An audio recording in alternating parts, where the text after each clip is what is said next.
Hi, everyone. This is Catching Up with the Nerds with your hosts, Tom and JC.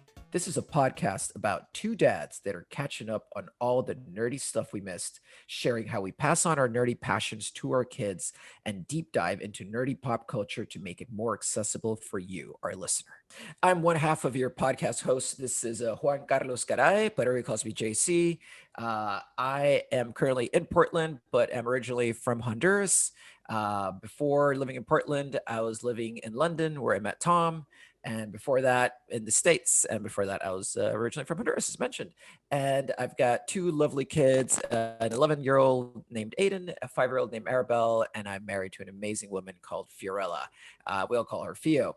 And I am very much into graphic novels. That's kind of been my bag. And I love video games and movies and series and all things nerdy, and love to talk about it with Tom. Excellent. I am Tom Arnold. I'm the other half of the podcast.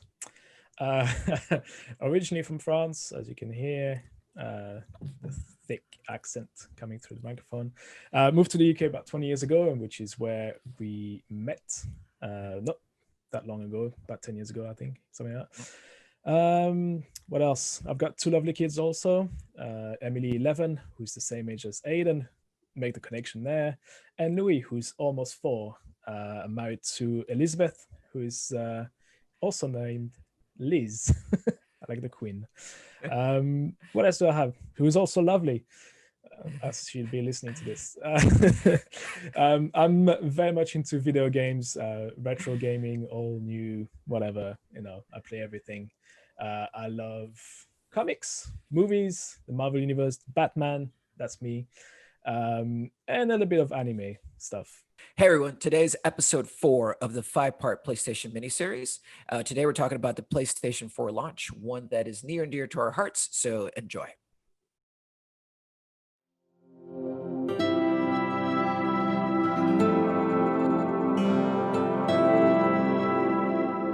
So, during PS4 time, or the PS4 launches in 2013, and is the dominant game dominant console up until now.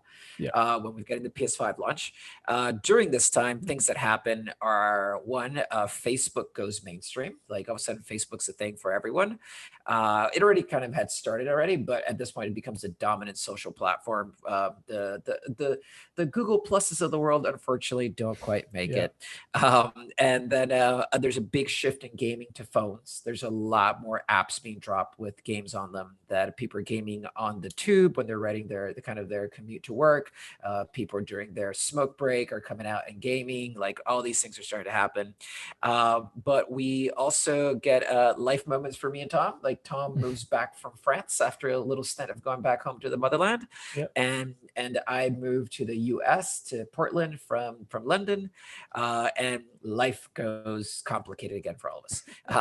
But more importantly, there's also a big moment in gaming where we get Gamergate. And for people who don't know what Gamergate is, it was basically a moment around, I believe, 2014, 15.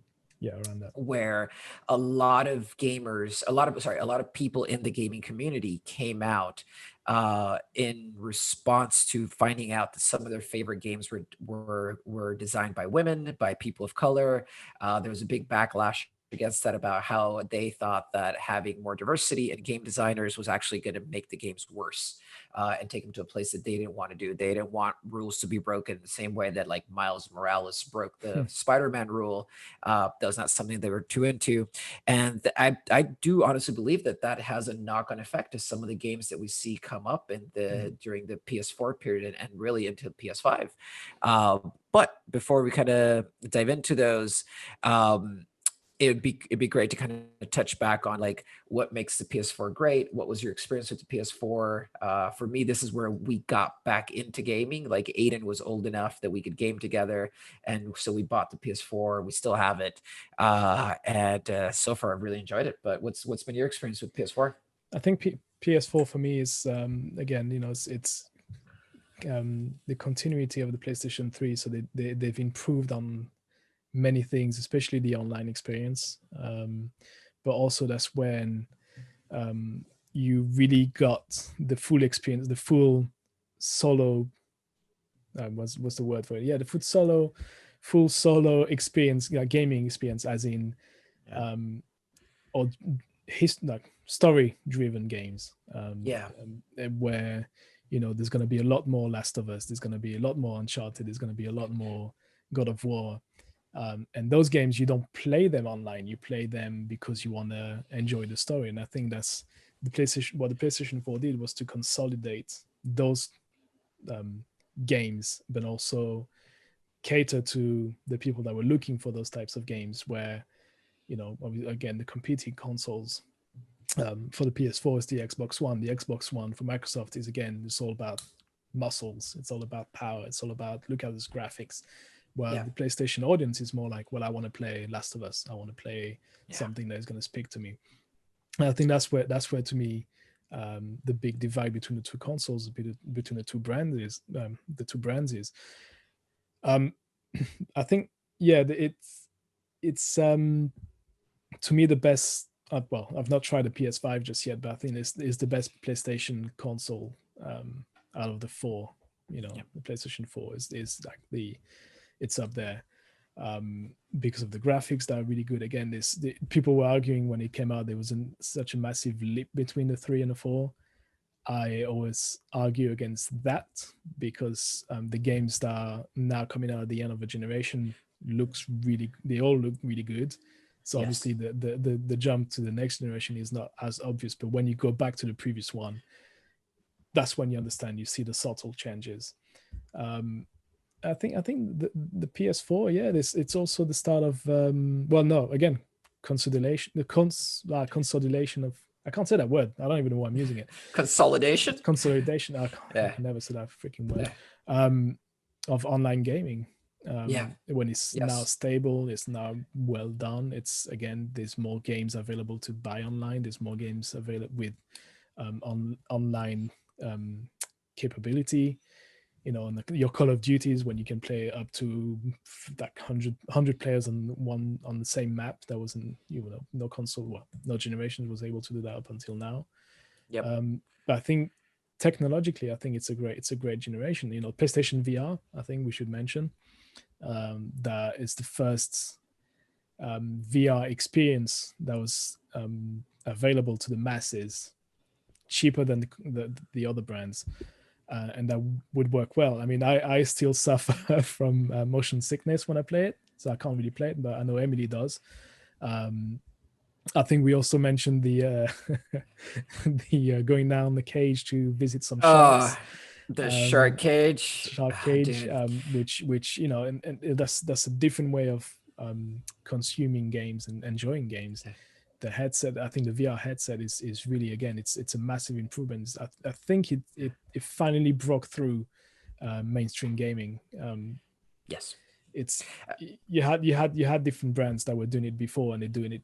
You can argue they do it better, they do it worse. That's not what I'm here about. But like mainstream, affordable VR gaming is now here. And there's a lot of good games on PlayStation 4. You can play, there's Blood and Truth, which is like it's a movie. It's a shooting game. What's Blood and Truth about? It's just a shooting game, but it's very Hollywood driven. It's like massive production when you go different stages, different places on Earth, and you shoot your way through. It's very well done. Like it's awesome. If I wasn't suffering from motion sickness, I would play a lot more of that. Astrobot, which is the game that is now pre-installed on the PlayStation 5, that was launched on PS4, and it's a technical demo for the PlayStation VR, but it's also a great platformer game. So if you've got kids, get them onto Astrobot. I know Emily's been playing that a lot. Wait, it's a platformer on VR? Yeah, and it's amazing. Really? So you see you're controlling the little robot Astrobot. So you see him from high above, and he breaks the fourth wall as well, because he looks back at you and asks you where to go. And if you move your head, you can see behind the walls. You can see below a platform. You can see on top of the platform. So you're kind of this godlike figure. Interesting. Moving Astrobot, it's a straight up platform, right? It's Mario with the robot skin, but Yeah. the VR headset, the VR experience with it makes it amazing. It makes it that you now, like I said, can see from different angles, and it changes the gameplay. And it looks That's the beautiful. first time I've heard of that. Yeah, try it if you can get your hands on Astrobot one day. Please do it. But then, you know, oh, Beat Saber is also another one on VR, which is I don't know if you know, it's a rhythm game. Yep. Oh yes, yes, yes, Also yes, great yes. for workouts, because you would break a sweat on that one.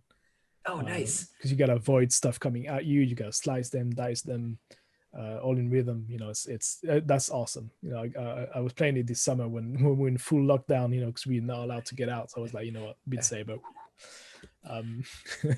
which is So is it like the next evolution of like the watermelon slashing game on the iPad? Yeah. Like was it's it literally like the same. Watermelon Ninja or something? Yeah. Yes, Fruit Ninja, I think it was. Fruit Ninja. That's it. Yeah. It's the same thing, but it looks cool because obviously it's surrounding you. You got those massive blocks coming at you. If you don't move, you get hit and you die. Nice. It's all music. It's all music based. So you got your headphones on. You got those massive beats. You've got famous songs also that got remixed for it. It's amazing. And then also your friend's experience of Resident Evil, which I do own as well. So yeah, like we were talking about earlier, like Yeah. I've got a buddy that's got Resident Evil, and he will not play it after the sun goes down. Like absolutely will not play it. Just in the dead of day, sunny day is the only way he'll play that game, because it freaks him out. It's too immersive. This game is the only game, like just like The Last of Us is the only game I cried. This is the only game I literally played the first 10 minutes. You have to go through a small forest, and you gotta get into a house where everything happened. I've not made it into the house because I spent the first 10 minutes in that forest going, nope. And I get to the door and I'm like, nope. I'm playing something else. I cannot. It's the scariest thing. It's too real because you've got your headphones on. You've got there's no escape, you know. This that's the thing with a VR headset, you know, like when you play regular video games, you got your TV in front of you. If you want to pose and look away, you can, you know, you can see outside. The freaking headset, it's all over, it's in your face, man. It's like 360. There's no escape from it.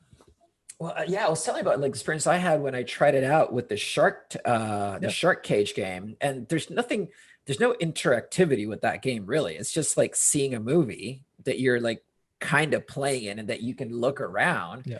But there's no buttons to do anything, right? But you're basically getting lowered into in the shark cage down into the depths of the ocean. Yeah. And I lasted 5 minutes, to the point that I didn't actually make it to the shark at all. Like actually Theo made it to the shark. Like, and for me, it was the sense of depth, because I've got this thing about underwater. I've got this like slight fear of like underwater stuff. And just like being able to look that far down into the ocean and like it felt actually deep, freaked me out. Like and the thing is, when I took off the headset, my whole head was sweating. Like it was completely visceral reaction. And that's was like, all right, for me, it was like a bit of a moment, but also like, if they can have me have that visceral reaction when I normally don't get, like, I love horror. Like I don't get freaked out by movies. It means that they're onto something. They can make you feel more now as you're gaming, and that's important, right? As you kind of move in the next stage of gaming. So my fun story with this, well, it's not really a game. The shark game you're referring to it's actually a technical demo again. Mm-hmm. We had the PlayStation guys show up at work, and you had to book your slot to get a half an hour experience with PlayStation VR headset before it got released. And you had to pick between the shark experience and there was like, what's the other one? There's like this game where you literally driving around London shooting people. It's like East London. Yeah. So I went, you know, I'm going to try the sharks. And same on you. I decided lowering. So you didn't go all the way to the end, but at the end you do get attacked by a shark. Yeah. The cage just gets busted open by one shark, and then there's another one coming at you, and that's when the demo stops. It stops when the shark, like the face goes and then it stops. And I was the same. Like I'm not really good with underwater stuff, so when they start lowering you and you've got do you remember there's like clear water and it's nice blue lights, nice fishies, and you're like, oh my god, it's amazing. And then you get through, and they get you down like between those rocks, and it's super tight, and I felt like my palms were so sweaty, and I was like, oh man, the next guy is gonna have to play with these. It's gonna be disgusting. And then they get you down, and I'm like sharks circling you, and I'm like, It does not feel good at all. Like, because then I actually tried the Batman game afterwards, and that was kind of interesting because they're using VR technology for you to really play as a detective. So it's not like you're running around as Batman punching people. You're going to crime scenes and then analyzing the scene from different angles. So then like someone's like falling out of like a window, and you can like look under them and look at like what angle they're falling in, or where they're going to fall, or like did someone push them out the window. And it kind of, to your point, it kind of makes you like a spectator. So it sounds like they took it to the next level with that platform game, where like it really makes you like oversee the entire world, and you're like this like God sort of figure. So and really that's, I think, where it's going to be the strength of PlayStation is like, sorry, of VR is like, what other game dynamic can it pull in to make you feel you're in control of the game in a different way? No, but VR, I think, to me was the biggest technological leap jump in terms of gaming for the PlayStation. I think that's why I would, if you're looking for a slightly more affordable, cheaper point of entry into VR gaming, then I would recommend the PlayStation 4. It's full of, there's a lot of technical things that have not been ironed out just yet.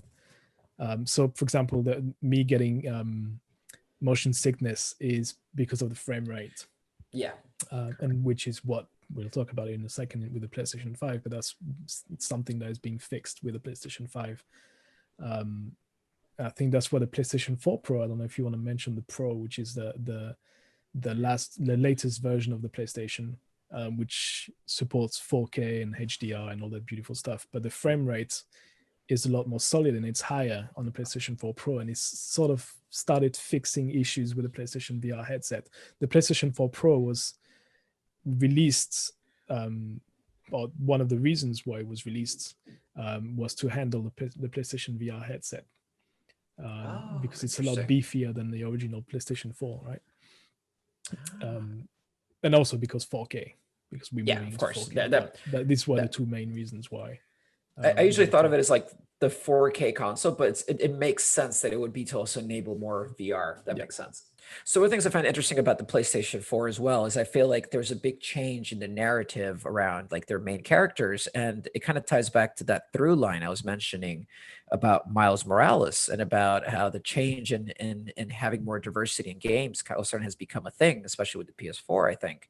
And in particular, a game that just snuck into the tail end of the PS4 games, which was Marvel's Avenger game. Which the main character, for anybody who doesn't know, is Kamala Khan. And Kamala Khan within Marvel canon is the current incarnation of Miss Marvel, and she is the first Muslim superhero that's headlining a comic book for Marvel. And it was a huge move. It got a ton of press, and now they've even announced that she's going to get her own either movie or series in the main Marvel universe. But they made her, Miss Marvel, the main protagonist when you start the game for Marvel's Avenger. And they could have easily gone with Iron Man, Captain America would have been an easy choice, but they took like a really bold choice in going with a character that's like, it's not a mainstream character yet because they're still developing her story. But it's a character who's gotten a lot of attention from the general community of people that are going like, oh wait, all of a sudden like I see myself in the video game. So I thought it was a really interesting move. So I wanted to kind of get your thought from terms of gameplay, like what's Marvel's Avenger like?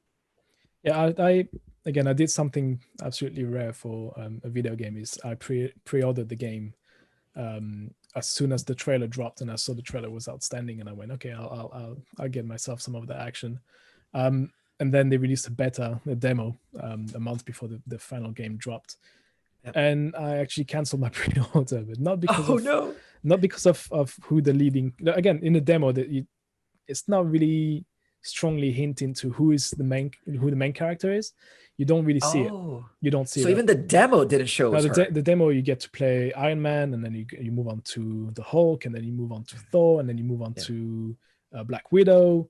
Yep. And beyond that is the scene on the bridge, and you're fighting a whole bunch of enemies coming at you and everything. I think you do a little bit of Miss Marvel along with the Hulk, and you're in that forest, and you do the start of mission 1.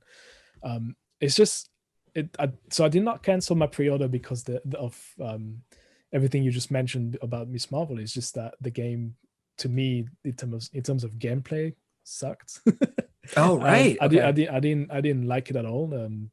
The controls, I didn't like also the graphics were good, but I think that they could have done, especially when you jump off, when you come from Spider-Man, which is the last Yeah. Marvel game I played, which is to me in the top 3 of the best PS4 games. It's like yeah, for you sure. jump from there to this, and I think it's because it's again it's made by Square Enix, which is the creator, or the company that does Final Fantasy. And I've never been a massive Final Fantasy fan, and I've never really enjoyed anything Square Enix had to release. Yeah. There, I said it. But it's I don't know, there was something a little bit off about the game, but in terms of what it did and who it put at the forefront of the game, like the main hero of the game, I think that was a pretty cool thing to do. I keep having those conversations with people where they say, we came to the same conclusion where representation matters, right? Correct. It's the same with Captain Marvel when he came out in the cinema, with having in Endgame and in Infinity Game, you get those few scenes where it's an all women cast. And it's the same there with Miss Marvel. I think it's great to have something else than, again, Uncharted, one of my favorite game of all time, but leading character, white dude. Yeah. It's been done before. It's The Witcher, white dude. And I think it's quite nice that you get a different take on the leading character. I don't know what your thought was about it, but I think I thought that was pretty clever to have that as at the center of the game.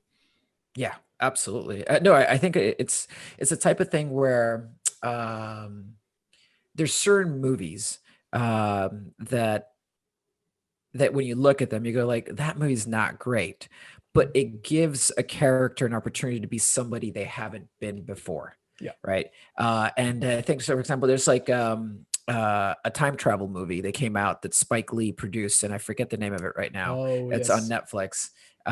Catch You See Tomorrow or Catch You Yesterday or something to that effect. But the point is, like, the movie actually, there's parts that aren't great the way it's shot. And the script is a bit janky at times, but it just creates this story of kids from inner city school that doesn't have like a lot of funding, that are able to like create a time machine with their own ingenuity and then go back in time to try to correct a crime, a hate crime, right? Like a crime where like somebody gets killed that shouldn't have been killed by the police, right? Like what we're seeing with George Floyd. They get to go back and fix one of those moments. And I'm like, well, the movie's good. Oh, sorry, the movie isn't that good. What they're saying is important and has to be said. Yeah. Right. And to me, that's the same notion of it as like the fact that they put somebody like Marvel, put that protagonist at the center of the game is still an important moment. Sucks that the game isn't that great though. Yeah, That's a real bummer. That's the thing. It's also, it's what I've it's my reaction to, for example, Captain Marvel, the movie, because I went to see that one with Emily, and I was like, look, it's important to me that you see there's a female lead character. Yeah, that's exactly. probably the most powerful character in the entire Marvel universe. Yep. But the film, I do enjoy the film now, but when I watched it first, I was like, it's okay. It's not the best Marvel film out there. There's far better than that. It's not bad by any stretch. I think there's a lot of backlash because of stupid reasons, but I felt it was a solid film, but it wasn't as great as I thought it would be. And I think it's the same with that film, with that game. Sorry, that it should have been something really good, up there with Spider-Man, or something in the same vicinity of greatness. But it just isn't. It's an average game. I wish it was, but the message behind it, yes, is absolutely important. It needs to be. I'm sure it will be seen a lot more in future games, I think, now.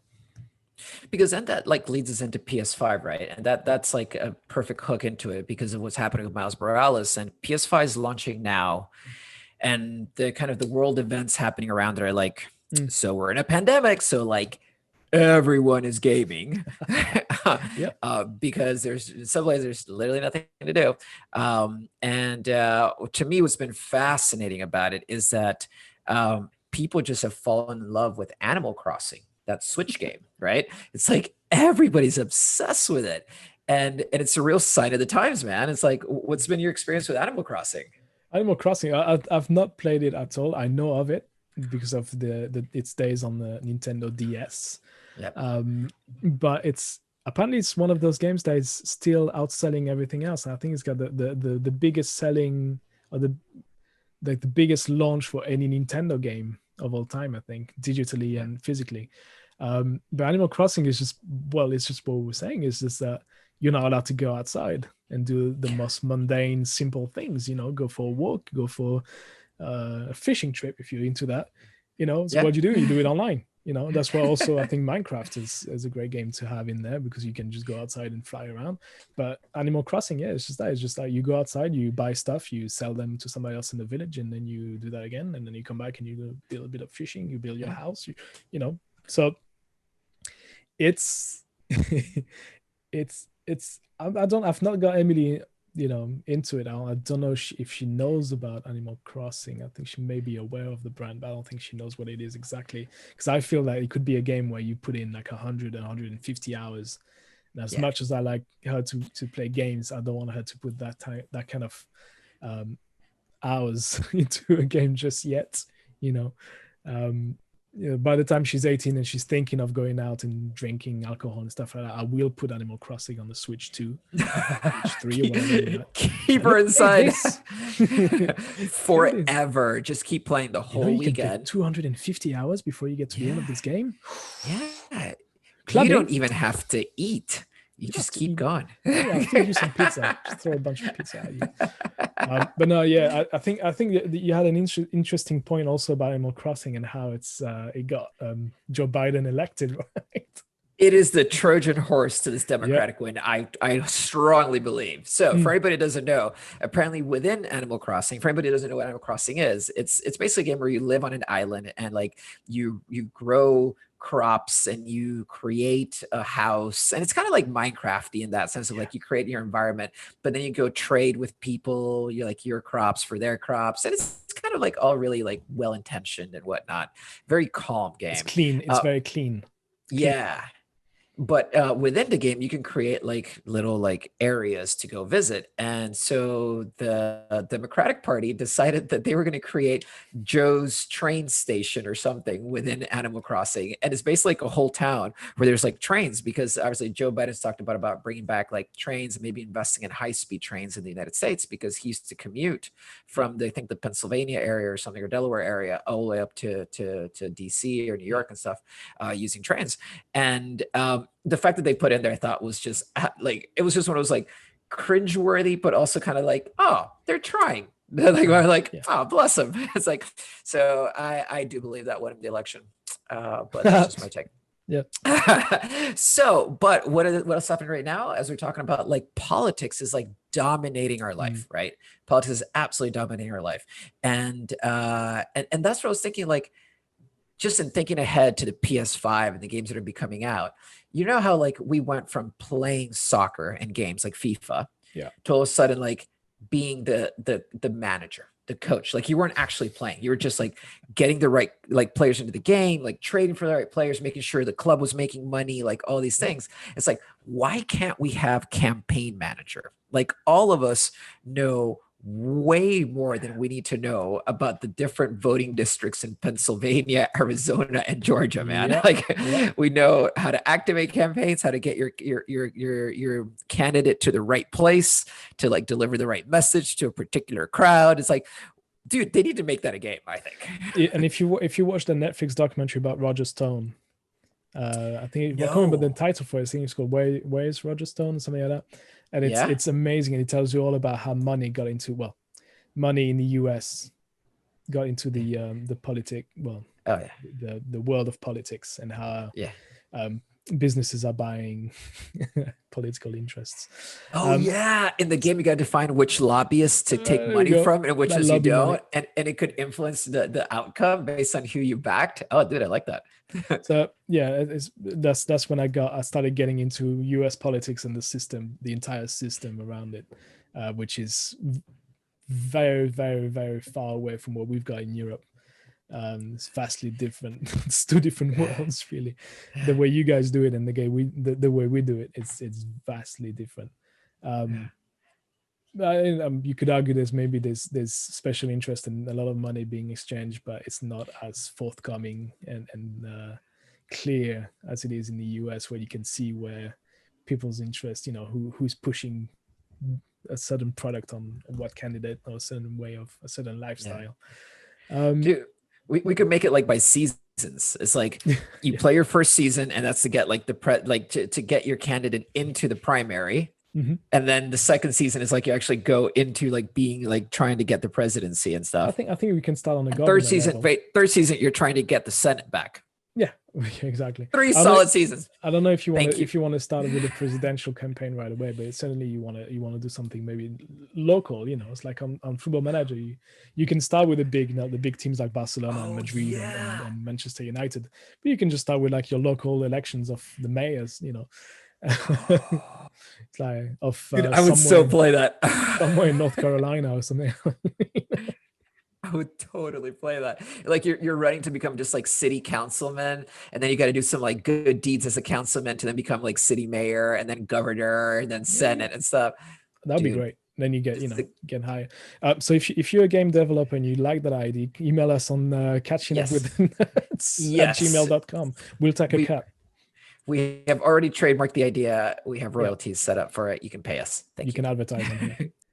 Thanks everyone for listening to this episode of Catching Up with the Nerds. We will see you in the next one. Yeah, and tune in to the next episode in the miniseries. And up until then, stay nerdy and catch up with your nerdiness. Take care, guys. Bye.